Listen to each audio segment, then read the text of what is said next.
Woman's recognized. Madam Speaker, the Consumer Financial Protection Bureau is a reflection of the nation's values. It embodies the ideals of fairness, accountability, and equality, values that help us define who we are as a people. Just as importantly, the CFPB brings accountability and transparency to the financial sector and reduces the risk that consumers will be sold financial products they don't understand and can't afford to buy. The CFPB is already hard at work. This agency has started by proposing a simplified disclosure of mortgages so that consumers can read them. Isn't that refreshing? In plain language, the terms of an agreement before signing on the dotted line. Despite this valuable spark, today's bill is designed to effectively neuter the agency before it can fully begin to serve the middle class. In so doing, this bill is a giveaway to the special interests in the financial sector that fears they will finally be held accountable by the law.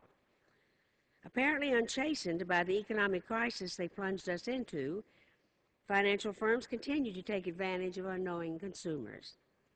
Just this past year, a robo-signing scandal led to banks foreclosing on many families who had done absolutely nothing wrong. These firms will not stop trying to take advantage of people unless someone forces them to stop.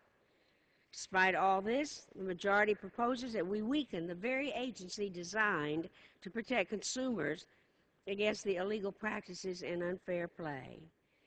The CFPB was launched thanks to the great work of Professor Elizabeth Warren and the team of professionals that she has assembled to launch the agency. Their work has been tireless and invaluable. Professor Warren acutely understands the struggles of American families, and her words summarize nicely the choice members of Congress are being asked to make today. While speaking about the nomination of Richard Cordray to head the CFPB, Professor Warren said, and I quote, "I remain hopeful that those who want to cripple this Consumer Bureau will think again and remember the financial crisis and the recession and job losses that it sparked began one lousy mortgage at a time. I also hope that when those senators and congressmen next go home, excuse me, they ask their constituents how they feel about fine print, about signing contracts with terms that are incomprehensible, about learning the true cost of a financial transaction only later when fees are piled on or interest rates are reset.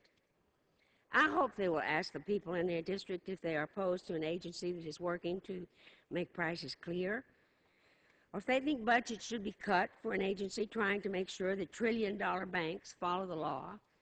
And members of the House would do, end quote, members of this House would do well to remember her words.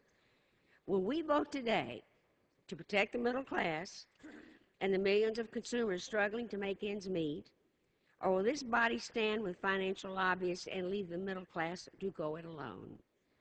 In the strongest possible terms, colleagues should take a vote that reflects our values and vote against this rule we're considering today and against the underlying bill. Please, let's stand up for the American family and to help the helpless people who are simply struggling to get by, despite what we have done for them. And I reserve the balance of my time.